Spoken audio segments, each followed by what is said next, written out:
Hello guys, কেমন আছেন সবাই? আশা করি সবাই অনেক অনেক ভালো আছেন। বরাবরের মতো আমাদের নতুন আরেকটি ভিডিওতে আপনাদের সবাইকে স্বাগতম। বদসুরত ৯ নাটকটি দেখার পর এখন সবার মুখে মুখে একটাই প্রশ্ন, এর নেক্সট পর্ব কবে আসবে? এটা কি সিরিজ আকারে আসবে নাকি এটা গল্প এখানেই শেষ? ঈগল টিমের এই নাটকটি মুক্তির পর থেকেই অনেক দর্শকের মধ্যে ব্যাপক আলোচনা চলছে। কমেন্ট সেকশন খুললেই দেখা যাচ্ছে হাজার হাজার দর্শক একটাই প্রশ্ন করছে, নেক্সট পার্ট চাই, পার্ট 10 কবে আসবে? আজকের এই ভিডিওতে আমরা বিস্তারিতভাবে আলোচনা করব বদসুরত ৯ নাটকের বর্তমান অবস্থা, নেক্সট পর্ব আসার সম্ভাবনা, ঈগল টিমের সাধারণ কবে নেক্সট পর্ব রিলিজ করে এবং দর্শকদের অপেক্ষা আদৌ শেষ হচ্ছে কিনা। তাই ভিডিওটি শেষ পর্যন্ত দেখার অনুরোধ রইল।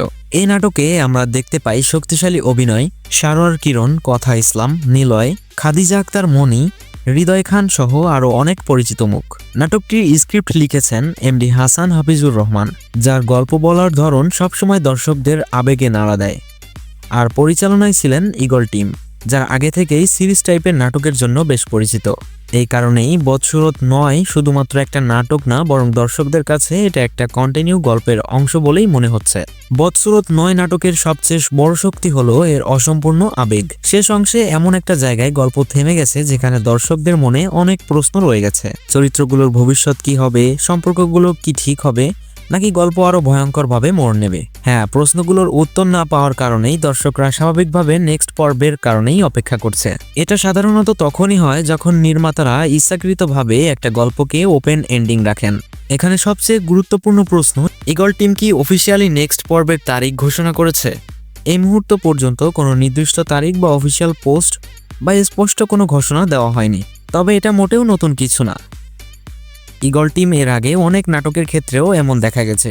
তারা প্রথমে দর্শকদের রেসপন্স দেখে, তারপর নেক্সট পার্ট নিয়ে সিদ্ধান্ত দেয়। নেক্সট পর্ব দেরি হওয়ার পেছনে কয়েকটি বাস্তব কারণ থাকতে পারে। এক, শুটিং এখনো বাকি। অনেক সময় পুরো সিরিজ একসাথে শুট করা হয় না। প্রথম পর্বের রেসপন্স ভালো হলে পরের পর্বের শুটিং শুরু হয়। গল্পের পরিবর্তন, দর্শকদের কমেন্ট ও ফিডব্যাক দেখে গল্পের পরিবর্তন আনা হতে পারে, যার জন্য সময় লাগে। এডিটিং ও কালার গ্রেডিং, ব্যাকগ্রাউন্ড স্কোর, এই কাজগুলোতে ঈগল টিম বেশ যত্নশীল। হাইপ তৈরি করার কৌশল, অনেক সময় ইচ্ছাকৃতভাবে নেক্সট পর্ব দেরিতে দেওয়া হয় যাতে দর্শকদের আগ্রহ বাড়ে। এখন প্রশ্ন হচ্ছে, তাহলে নেক্সট পর্ব কবে আসতে পারে? ঈগল টিমের নাটকগুলো বিশ্লেষণ করলে দেখা যায় সাধারণত তারা 7 থেকে 14 দিনের মধ্যেই নেক্সট পর্ব প্রকাশ করে থাকে। যদি বদসুরত ৯ এর রিভিউ বা রেসপন্স এভাবেই চলতে থাকে, তাহলে খুব সম্ভবত আগামী 1 থেকে 2 দিনের মধ্যেই বদসুরত নাটকের পরবর্তী পর্ব ইউটিউবে ঈগল টিম আপলোড করবে। আরেকটা গুরুত্বপূর্ণ বিষয়, ঈগল টিম এখন তাদের কন্টেন্ট ঈগল ওয়াচ অ্যাপে গুরুত্ব দিচ্ছে। অনেক সময় দেখা যায় ইউটিউবের আগে বা এক্সক্লুসিভভাবে নেক্সট পর্ব অ্যাপেই রিলিজ হয়। তাই যারা সত্যিই নেক্সট পর্ব মিস করতে চান না, তাদের জন্য ঈগল ওয়াচ অ্যাপ ফলো করাও জরুরি। অডিয়েন্স এঙ্গেজমেন্ট, আপনাদের কি মনে হয় বদসুরত ৯ নাটকের নেক্সট পর্ব কি হতে পারে? গল্প কোন দিকে যাবে? কমেন্টে আপনার মতামত জানার অপেক্ষায় রইলাম। সবচেয়ে ভালো কমেন্ট আমরা পরের ভিডিওতে ফিচার করব। ভিডিওটি যদি আপনাদের কাছে ভালো লেগে থাকে তাহলে একটা লাইক, আর বদসুরত নাটকের নেক্সট পর্ব কবে আসার সম্ভাবনা সব থেকে বেশি সেটা পেতে আমাদের চ্যানেলটিকে অবশ্যই সাবস্ক্রাইব করে রাখবেন এবং পাশে রাখা বেল আইকনে ক্লিক করে রাখবেন। তো দেখা হচ্ছে পরবর্তী নতুন কোনো ভিডিওর সাথে। ততক্ষণ পর্যন্ত টেক কেয়ার, আল্লাহ হাফেজ।